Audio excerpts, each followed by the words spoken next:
So thanks for all for joining us, and just to be able to keep things moving, because we kind of have a full agenda on the back end. I thought rather than doing any announcements right now, I'm just going to turn it over to Shay to talk about Navitor. And Shay, take it away. Excellent. Thank you so much for having me. I love being able to be with all of you here today.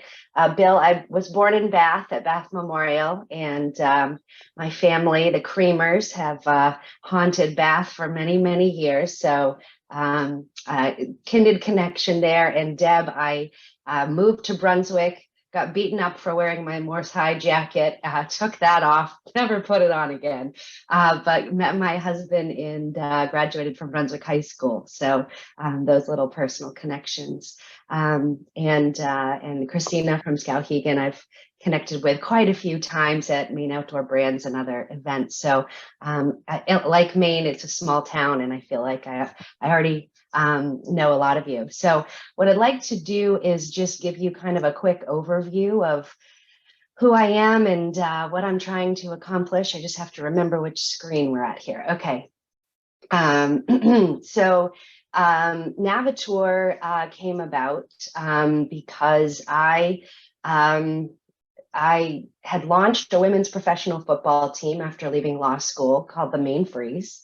And was really successful, had a great run with that, and sold the team, and then opened a marketing agency, worked with companies all over Maine, but also all over the country on marketing and sales, and just had a blast. It afforded me the opportunity to travel all over Maine, all over the country, and then ultimately around the world.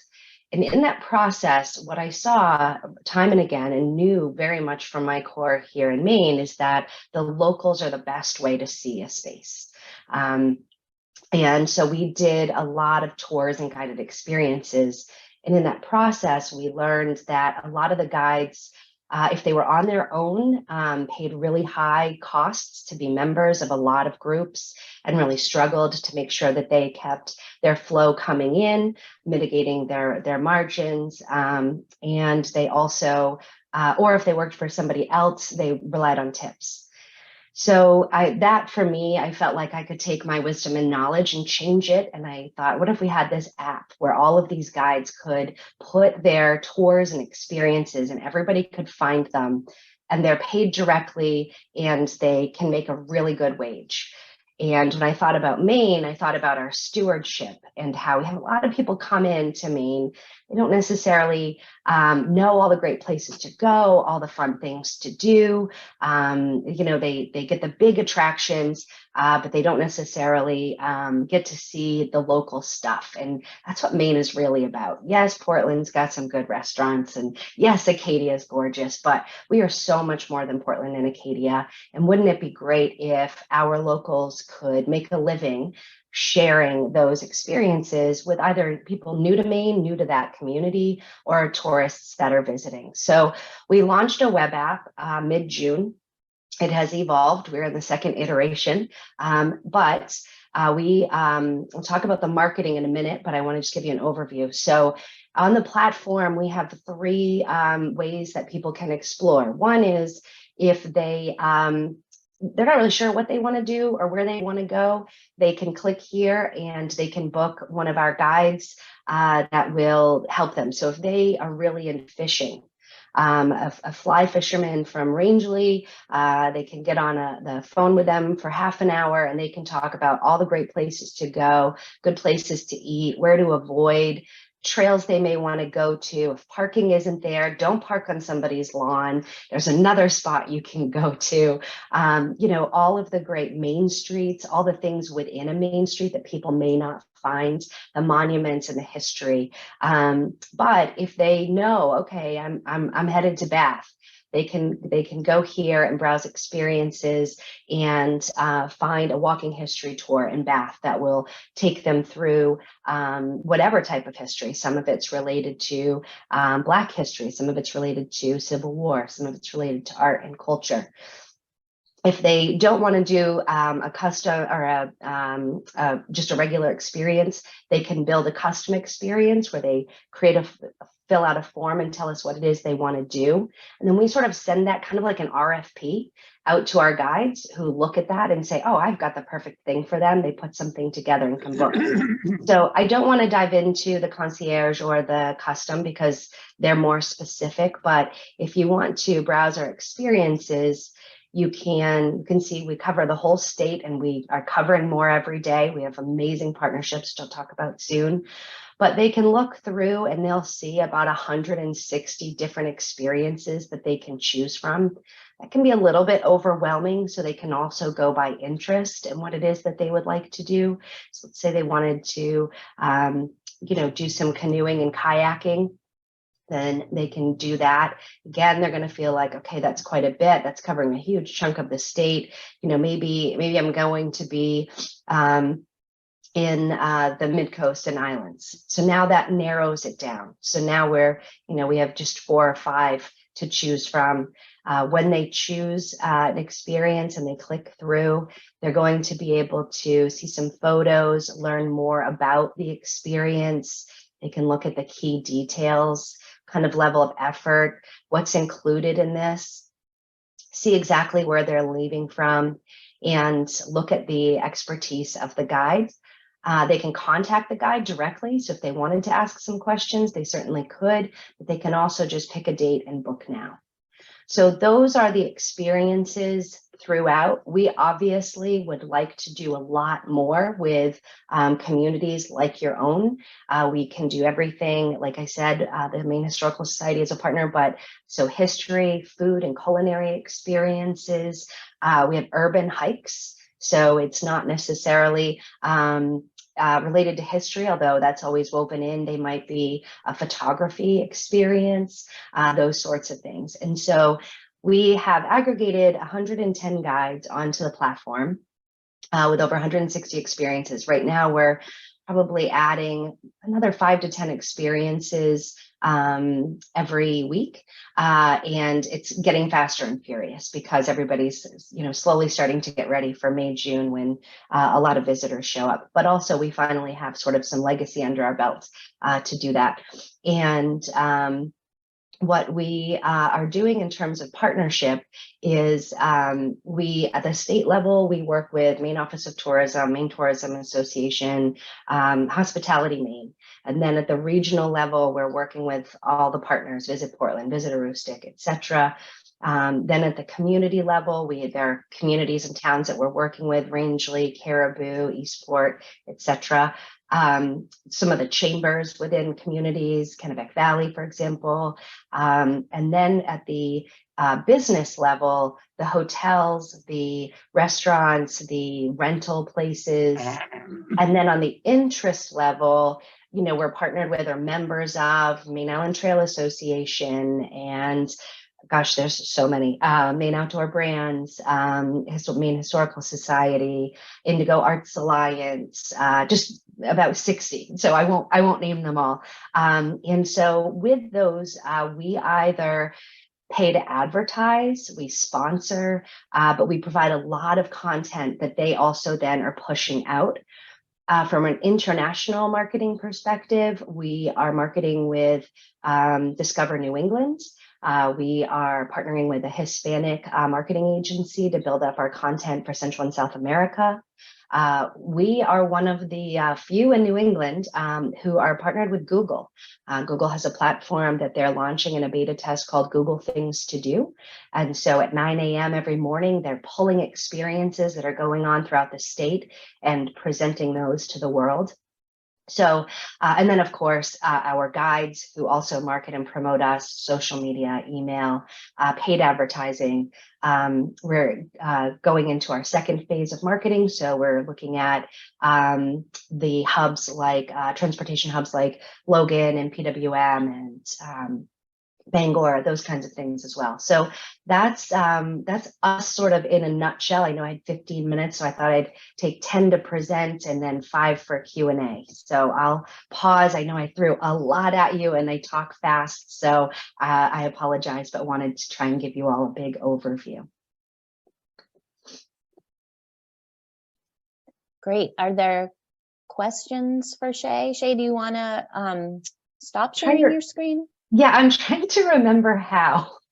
Oh, Uh, there should be like right at the top, I a know. I way to have close you all out. in a, let me change the view. Maybe that will help me. And also, I think Perry might be able to force you Yeah, to how close about it. we thank you? There we go. Great, great.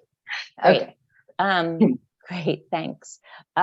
So anybody have questions about like maybe experiences that you're working on in your downtown that you want to share, or thinking about a way to develop those experiences? Certainly, you all do lots of things in this space. We have our mainstreetmaine.org platform, which is the 10 nationally accredited main streets, which pushes out similar content related to events and things happening downtown. Biddeford has done some specific experience development with the Office of Tourism surrounding the mills and a mill experience. And so there's obviously there's lots that you're all doing in this space. And Navitor is kind of another option, I guess, is the best way to put it. Another free marketing channel for you. There you So go. putting your experience on the platform, all the marketing that, for example, Maine Office of Tourism is doing and the chamber in your region is doing and the interest groups they're doing, we're partnering with them and promoting there, but then we're also promoting ourselves. So it's just like another free marketing channel for driving interest. We hope eventually to be the place to go for things to do, for experiences. Not only in Maine, we're expanding into New England.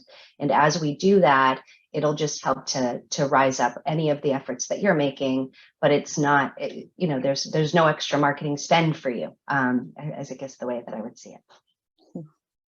Quick question here. I'm sorry, David, I didn't mean to cut you off. So do you work on sort of like once a year experience? So obviously we have the Moxie Festival in Lisbon. That's a 3-day thing. We'd love to help get the word out about that, although it's very well attended.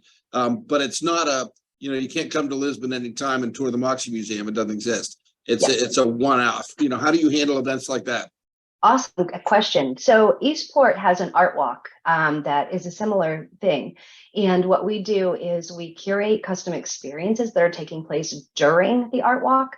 And then within the description of the experience, the guide speaks of it and links back to their website. So for them, we have a beer experience, there's a whale watch, there's a foodie experience, and it's an art, the whole thing is an art thing. So there's a couple of art opportunities, including an, just lost the name of it, when you photograph at night, the stars. And so those are all types of experiences. So then we push all of those and it draws people in. Not necessarily, they do whale watching, for example. They see this whale watch, then they see that there's this art walk, and then they go, okay, well, let's see what's going on in that region. They look at the region and then they're like, oh, they didn't know they wanted to do the astrophotography, I think is what it's called. But then they get excited about that. So that's how we handle single sort of events that we try to support. However, all of those guides that I just mentioned and all those experiences can then be offered throughout the rest of the year. Now, one of the things you all are probably very aware of is we don't want to be driving a ton of people to your community in your peak seasons. You are already at capacity, and that's sort of an issue for everyone around the state. Is to drive people at the right times. And so that's when we work with the community organizers and like Rangeley. Rangeley's like, look, we don't need to push anything for Rangeley until Labor Day. After Labor Day, push, push, push, push. And so that's how we're able to sort of partner and do that. We do also work with Miles Promotion, who is the Maine Office of Tourism's marketing department, and we're trying to get them to kind of do a similar thing with us. And we do partner. They use our guides for content and that kind of thing. Is there any cost associated to participate in terms of the guides or the businesses, the local businesses that provide the type of experiences that you're talking about? I know we've got a kayak guider kind of thing, but he's got a business. So are those the kind of people that you're looking at connecting with? Yeah, absolutely. We love connecting with the individual guides themselves. They have two ways they can be on the platform. One, they can be on the platform, just as I showed you an experience, but rather than booking with us, They can backlink to their own website or booking platform. And so there's no cost at all associated. If they choose to book with us, that'll allow them to be on Google Things to Do. And that's Google's thing. It has to be a one click and you can book. If they choose to book with us, we charge them 7%. If it's a consumer just logging on to book the experience, that includes a 3.5% merchant processing fee. So it really isn't very much for a whole lot of free marketing, 3.5%, and that's only charged if they get the bookings. The customization is really popular, and that actually is growing faster than our business to consumer, our B2C, because we have a lot of businesses and organizations that are wanting to book custom experiences. So I'll give you a couple of examples. One is a company like Right Express. They wanted to have 60 of their employees be able to have an experience. So that kind of RFP we pushed out. We have 3 guides, like your kayak guide, who offered those experiences. In that instance, we charge WEX a 20% fee, and we don't take anything from the guide. So the guide's doing the regular bookings. This is now a bonus thing that we've brought to them, and they don't have to pay anything for it. So that's a way for us that we feel really brings a ton of value. But we also have a lot of group experiences coming in. The main office of tourism will kick us over, a group that's going to be in, and we'll do that kind of custom experience. And libraries actually are a huge client for us, because they will get Dwayne Toma, the youngest Passamaquoddy speaker, to come in and do a doctrine of discovery, or they will get Steve Hale to come in and do a birding experience. We also have an astrology experience. Seth Goldstein does the Atlantic slave trade, a talk on that. So those are the other types of things that we offer. So Deb, excellent question. The individual guide, they're the spark. They're the thing that's so interesting and drives people in. But that's also where the hotels and all of those folks love to work with us, because they're going to need a place to stay. And the final thing, because I recognize the time, in Rangeley, for example, and I'm drawing a blank on the name, there's a woman who has a company, and she has, I think it's like 35 properties, everything from cabins to condos to houses that she rents. And so she has one of her staff members as a concierge guide on our platform. So somebody books her for half an hour. I think they're charging $50. And that staff person goes through and helps them decide where to go while they're in Rangeley, what activities, but of course is going to suggest their properties for places to stay. Now, there's no booking, there's none of that. It's just a suggested list of things to do, but that's a really great way for businesses to get at those end users. And I know the state does a really good job in our VIC centers and through their website, but this is a way for people to connect directly with a local in the community to figure out the best things to do. Just one quick question. The experiences and the guides, are you curating them, or No. just anyone can sign up who wants to? So if you want to be a guide on the platform, if you are doing anything that falls under inland fisheries and wildlife, you need to be a registered Maine guide, and Yep. you need to have those certifications and qualifications. If you are doing walking history and you're a professor at Bowdoin who teaches history, sure. If you are an old timer who grew up in Bath and has lived there and worked and played for 40 years, sure.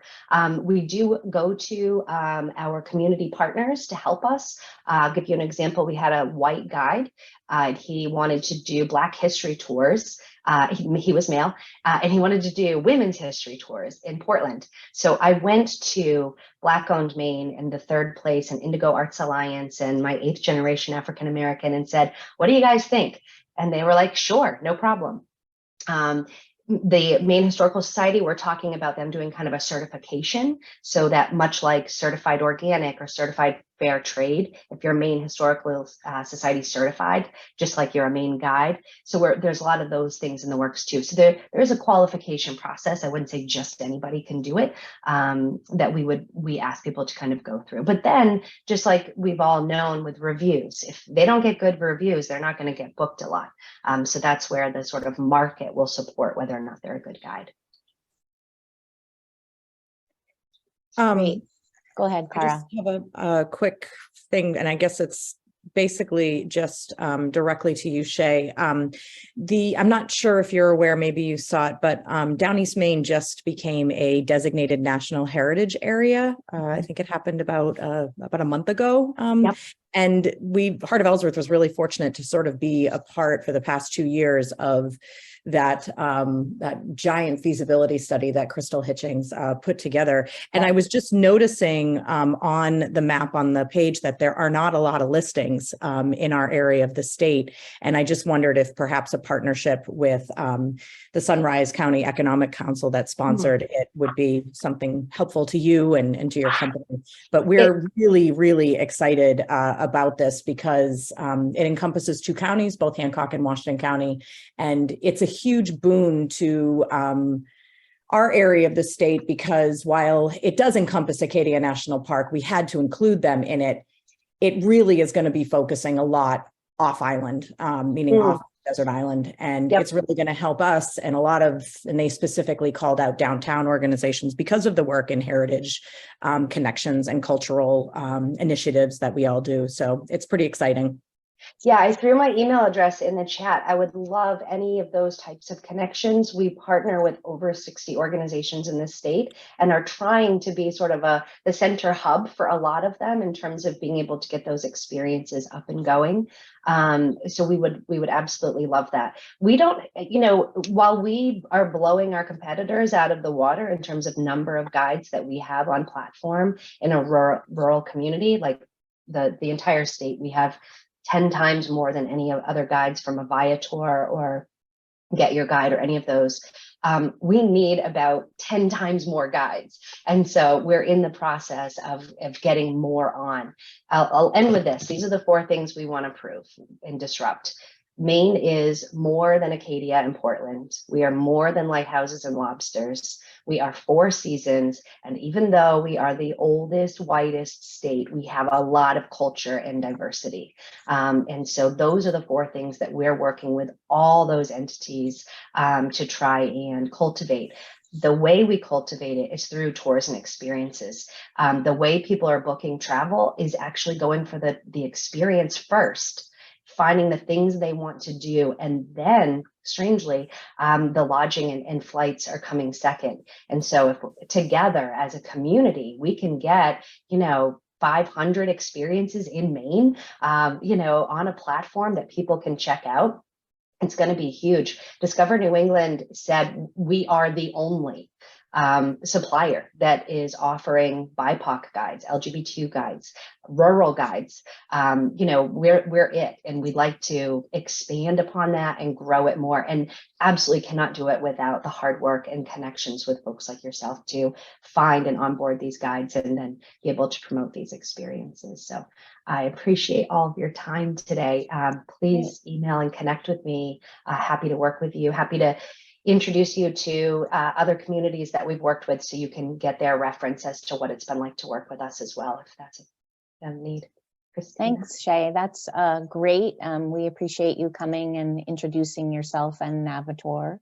And you can see Shay's email in the chat, and we'll include that in a follow-up email so that you have her contact information.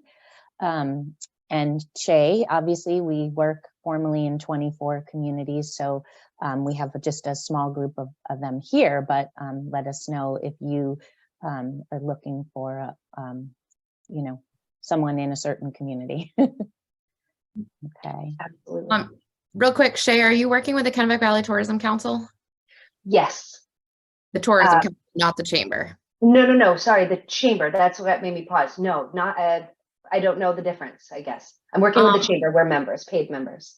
So I'm on the board of the Kennebec Valley Tourism Council, and so it's one of the 8 regional tourism councils that supports the Maine Office of Tourism. And so I think it would be great for you to come do a presentation at one of our next board meetings similar to this, because this is one of the things that we feel kind of sets the Kennebec Valley kind of apart, is our outdoor guided experiences.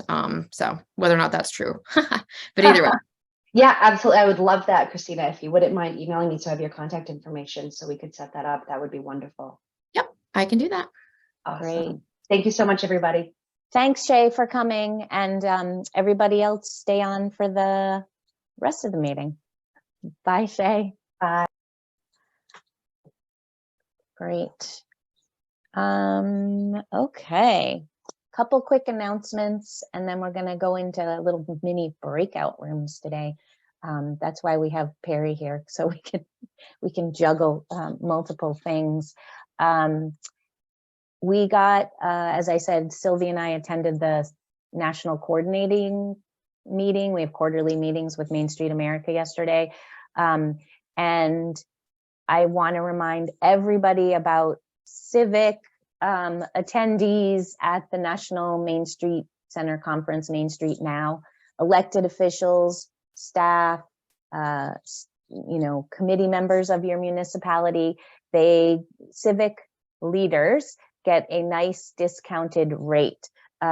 So I think some of you are, all of you have relationships with your municipal partners. Ross, you could register. Melissa, with your new hat, you can register. What qualifies as a community leader? They list, let me see if I have it right, municipal staff, municipal elected officials, or municipal committee members. Am I forgetting That's really anything? interesting, because they must have changed that, because when our former economic development Yeah. director came with me to Pittsburgh, she had to pay the full shot. Yes, this is get her in This is a new program, Deb. Good It to literally, know. Good. this year is either the second or the third year of them doing this. Okay. And thank God, right? What a good idea to try to encourage municipal attendance. And they even have a track at the conference for certain sessions that are specific to municipal leaders. So let me see what I'll figure out what I can put in the chat, but if not, we're going to include it. It's coming out in our newsletter next week, this information, and we'll do it in a follow-up from today. So if we have board members that serve on city committees, should they go Yes. that route instead? I think so. Okay. I think it would be a better financial way to get them to attend. And I have gotten a number of emails from, you guys saying like, okay, I got this person, like Amanda's trying to get her board president in Bath to attend and was looking at ways of funding. I mean, Cara, I think you also were trying to get some certain people to attend. I don't remember if it was from Heart of Ellsworth or municipality. So anyway, it's another way maybe to lower the barrier. Ross? Yeah, I just want to confirm. So several of my key leaders in the nonprofit serve on the school committee, on the town council, so all those folks get this reduced rate because they're technically committee members on. That is my understanding. Sylvie and Right. Perry, have you vetted this material more deeply than I have? No. No, and Okay. I was just trying to see if I could find anything quickly Right. they've sent, but I can't. So Okay. Yeah, follow up. but that's our Interesting. understanding, Ross. Okay, thank you. I just have a quick question. As someone who's never attended the conference, I just have to say that I understand why it's so expensive. I get it. Yeah. But it's $800 for staff and a board member to go, but $175 for a municipal employee or municipal. I feel like the barrier to entry I know. I guess I just wanted to make sure, and Sylvie, thank you for all of your back and forth with me, because I was really confused. I was thinking, $500 for, a couple of board members to go with all of the other expenses. We have a budget for it. It's very small and we only have $2,000. So we're trying to figure out how best to spend it. And if there's any advice out there or any tips that anyone has to give a new community that's trying desperately to figure out how to attend and the best way to do it, I would appreciate it, because this is sort of a big lift for us and we're just trying to figure out how to make the most of. Yeah, Well, it's, go ahead, Deb. Sorry, I was just going to say, given the proximity of Boston to all of us, I think I'm going to probably be bringing about 12 people. The thing that drives me nuts is the one-day fee is only $80 less than the entire conference. Give me a break. Like I wanted my board members to come for one day. And we will help subsidize their class, but they can come up on the train and go back on the train. So, which is cool because they don't have any airfare involved. It's ridiculous. But knowing now about the community leaders fee, then that may make a difference because I know that some of my folks are sitting on town committees. And are we going to have to make a case for this when we register? Because, okay, No, I think Good. you just have to say what their position is. good. Thank you. Yeah, and for some reason, the link on my document isn't letting me in, but I will get the exact language of, you know, the cost and all of that for you. I'm not, I hate to drag this out any longer, but Kara, I'm showing $455, not 800. Are you talking about two people? Yeah, it's per Okay. person. And Yeah, it's the no, language right. is not very clear. It Yeah. took me like a while to kind of figure it out. And like I said, I was only able to figure it out because of Sylvie helping me, but I wasn't getting response from National Main Street. And I'm sure they're inundated with questions. I get it. But as someone that's new and trying to navigate Right. this, it's been kind of hard. Yeah, rely on us to help you navigate it. Christina wants to know, Deb, how much is your board member subsidy? We're going to discuss this at their upcoming board meeting in Skowhegan. Well, we were going to pay half of the what is it, the 385 or whatever it is, and their train ticket. So round trip is Wow. $50. So it'll be about $300 per board member, but we set aside extra money this year in the budget simply because the conference is in Boston. And I'm That's taking, amazing. you know, my new person once I hire them and another staff person to go along as well, but just for one day. But it's that one day thing that drives me bonkers. Yeah. That fee. Well, I think, you know, these kind of feedback things, you know, the kind of inequity of the one day and the confusion that Cara has had, like, these are good things for us and we can share it. It won't make a difference for this year, but maybe it'll make a difference for next year. So,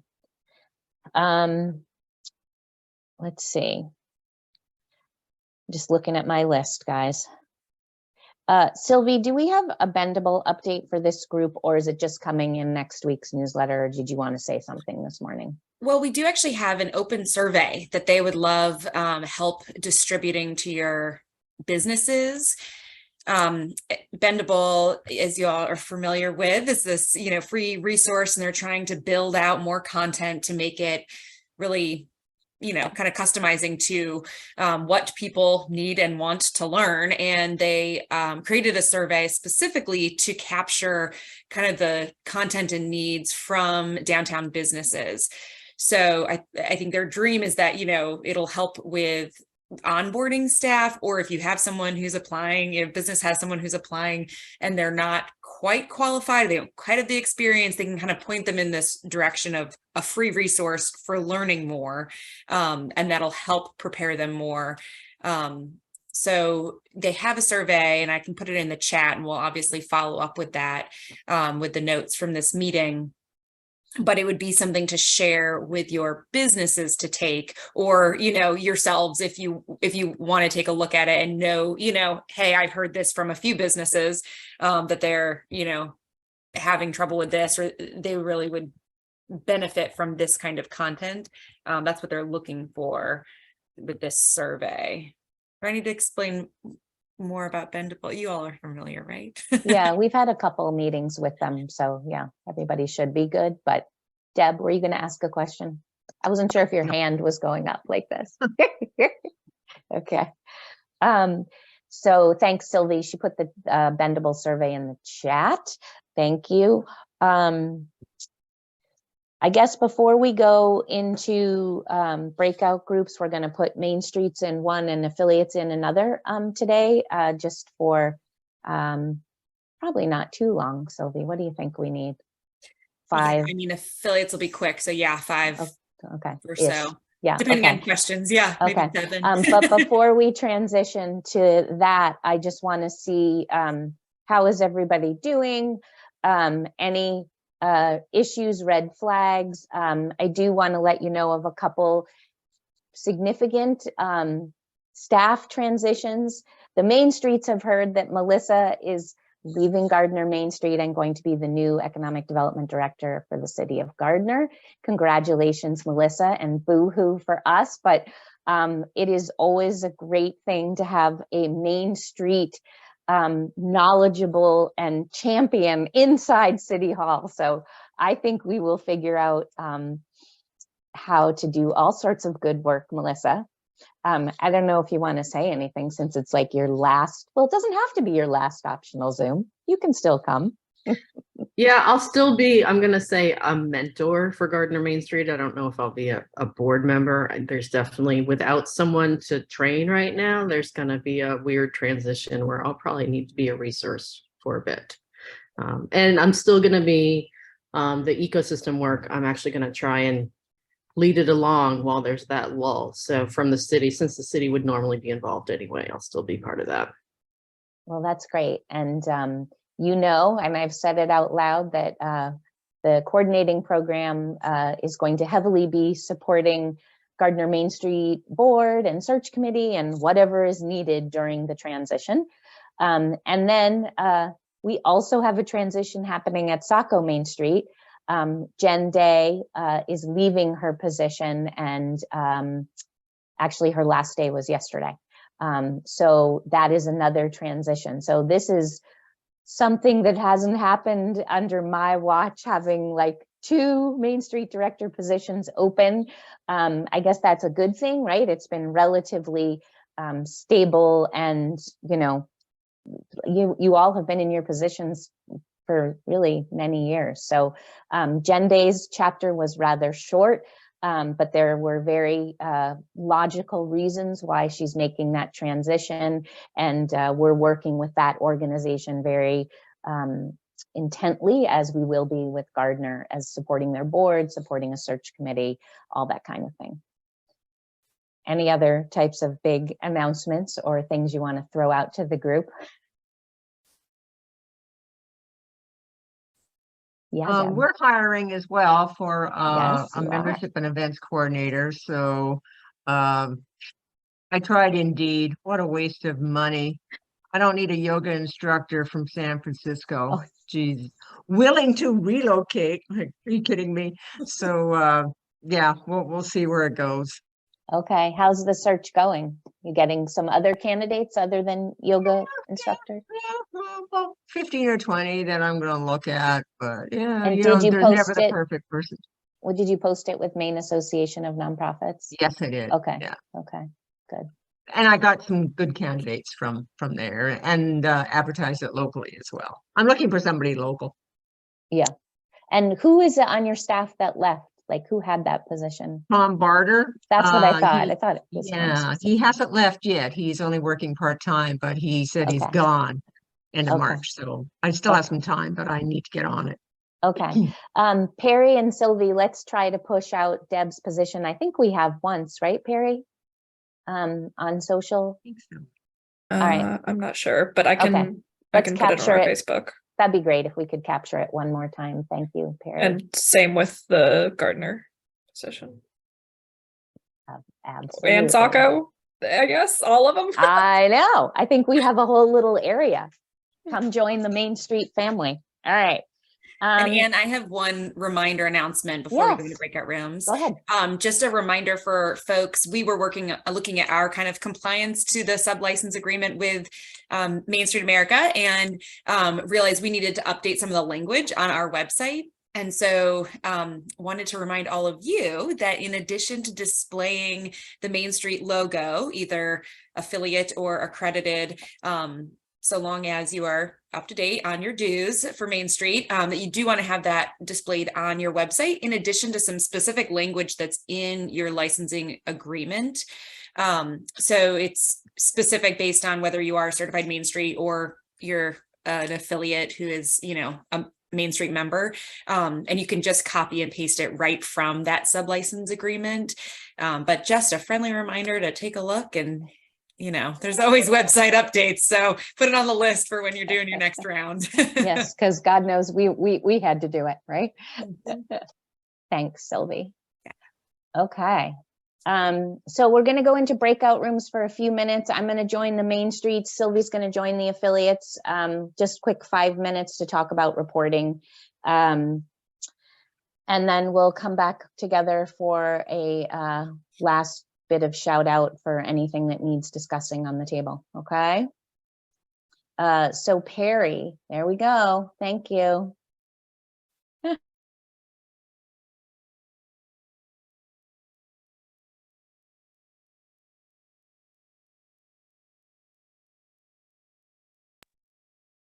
Bill, did you get a notification to join a room? Okay.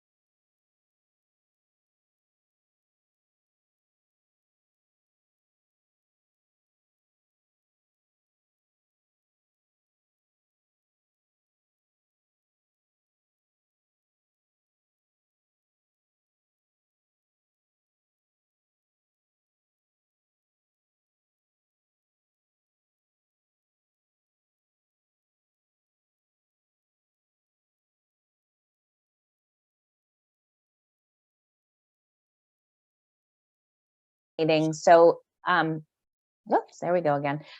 So if anyone has any questions or things they want to touch base with us, I'll stay on for a few minutes, but lots more to come. I have a whole little list of outcomes from today's meeting. So head on your Friday way, and thank you for everything you guys are doing. And Melissa, it's not really goodbye. It's just we'll see you in a new room. Yeah. I hope to be at National, so I'll see you there. Yay. Awesome. Yeah. Okay. So with that, we're done with the meeting. And like I said, I'm happy to stay on for a few minutes if anyone needs to talk about anything.